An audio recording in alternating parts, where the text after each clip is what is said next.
Нарадзілася Людмила Шлех у Барановічах і сёння шырока вядома як кампазітар. Духоўнасць і самабытнасць адметныя рысы яе музычнай творчасці.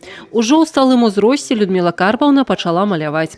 Скончыла завочны народны інстытут мастацтваў у Москве. Выстава ў Брэсце яе першая персональная. Когда я увидела эти иконы, ее картины, у меня возникло очень радостное ощущение. Я очень обрадовалась, что как раз на Пасху будет вот этот солнечный свет, вот эта сень, да, светоносная сень и небесная, так называют Божью Матерь.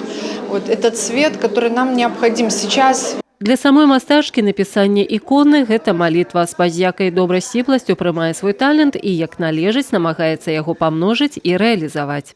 Для меня икона, она звучит и одновременно светоносит. Так же, как музыка для меня, так как я композитор, она светоносит, а икона звучит. И вот это единство удивительного сплава дара человеческого дарует нам вот наиболее полное видение, слышание горнего мира, которым богата наша душа. Непарыўная сувязь музыкі і жывапісу для Людмілы Шлех асаблівы светапогляд і пошук духоўнага. На адкрыцці выставы асобным падарункам стала выступленне маладзёжнага хору манастыра Раства Багародзіцы.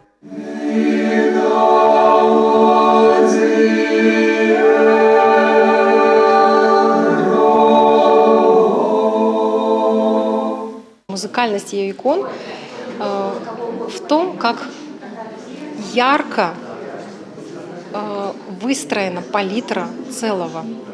То есть так может быть выстроено музыкальное сочинение, хоровое, когда берутся, например, различные тембры в партитуре, басы, тенора, альты, сопрано, и мастер пишет так музыку, выстраивает их, что сочинение звучит разными красками. Ее внутренний духовный мир, и он настолько светлый, какой-то наполненный любви к миру, к жизни.